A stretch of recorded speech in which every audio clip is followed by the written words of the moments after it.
ಈಗ ಸಂವಿಧಾನ ಎಲ್ರಿಗೂ ಕೂಡ ಗೊತ್ತಾಗಬೇಕು ಅನ್ನೋ ಕಾರಣಕ್ಕೋಸ್ಕರ ಶಾಲಾ ಮಕ್ಕಳಿಗೆ ಮತ್ತು ಕಾಲೇಜು ವಿದ್ಯಾರ್ಥಿಗಳಿಗೆ ನಾವು ಅದನ್ನು ಪೀಠಿಕೆಯನ್ನು ಸಂವಿಧಾನದ ಪೀಠಿಕೆಯನ್ನು ಬೋಧನೆ ಮಾಡ್ತಾ ಇದ್ದೀವಿ. ಪ್ರತಿ ಶಾಲಾ ಕಾಲೇಜುಗಳಲ್ಲಿ ಮತ್ತು ಸಂವಿಧಾನ ಯಾಕೆ ಗೊತ್ತಾಗಬೇಕು ಅಂತಂದರೆ ಪ್ರತಿಯೊಬ್ಬರಿಗೂ ಕೂಡ ಹಕ್ಕುಗಳನ್ನು ಕೊಟ್ಟಿದೆ, ಬಾಧ್ಯತೆಗಳನ್ನು ಕೊಟ್ಟಿದೆ. ನಮ್ಮ ಹಕ್ಕುಗಳೇನು, ನಮ್ಮ ಬಾಧ್ಯತೆಗಳೇನು ಅಂತಕ್ಕಂಥದ್ದನ್ನು ತಿಳ್ಕೋಬೇಕು ಪ್ರತಿಯೊಬ್ಬರು. ಮತ್ತು ಸಂವಿಧಾನದ ಧ್ಯೇಯೋದ್ದೇಶಗಳು ಎಲ್ರಿಗೂ ಕೂಡ ಅರ್ಥ ಆಗಬೇಕು. ಅದಕ್ಕೋಸ್ಕರ ಅದನ್ನು ಮಾಡ್ತಾಯಿದ್ದೀವಿ. ಇವತ್ತು ಪರಿನಿರ್ವಾಣ ದಿನ, ಅವರನ್ನು ಸ್ಮರಿಸ್ಕೊಳ್ತಕ್ಕಂಥ ಕೆಲಸ ಮಾಡ್ತಾಯಿದ್ದೀವಿ. ಮತ್ತು ಬಾಬಾ ಸಾಹೇಬ್ ಅಂಬೇಡ್ಕರ್ ಅವರು ಕೊನೆಯಲ್ಲಿ ಹಿಂದೂ ಧರ್ಮ ಬಿಟ್ಟು ಬೌದ್ಧ ಧರ್ಮವನ್ನು ಸ್ವೀಕಾರ ಮಾಡಿದ್ರು.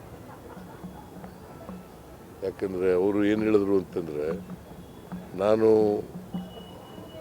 ಹುಟ್ಟುವಾಗ ಯಾವ ಹಿಂದೂ ಧರ್ಮದಲ್ಲಿ ಹುಟ್ಟಿದ್ದೀನಿ, ಸಾಯುವಾಗ ಹಿಂದೂ ಧರ್ಮದಲ್ಲಿ ಸಾಯಲಾರೆ ನಾನು.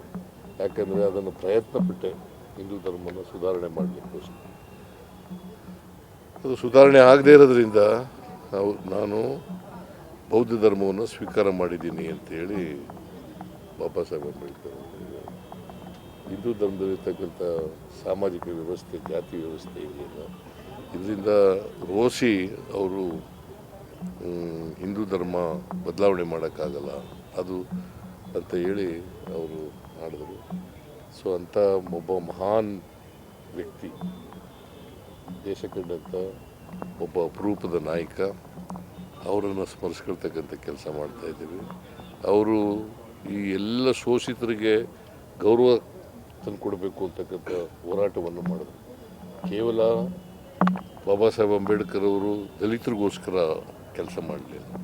ಈ ದೇಶದಲ್ಲಿರ್ತಕ್ಕಂಥ ಯಾರ್ಯಾರಿಗೆ ಸಾಮಾಜಿಕ ನ್ಯಾಯ ಸಿಕ್ಕಿಲ್ಲ ಅವರೆಲ್ಲರ ಪರವಾಗಿ ನ್ಯಾಯ ಕೊಡಬೇಕು ಅಂತಕ್ಕಂಥ ಹೋರಾಟವನ್ನು ಮಾಡಿದ್ರು.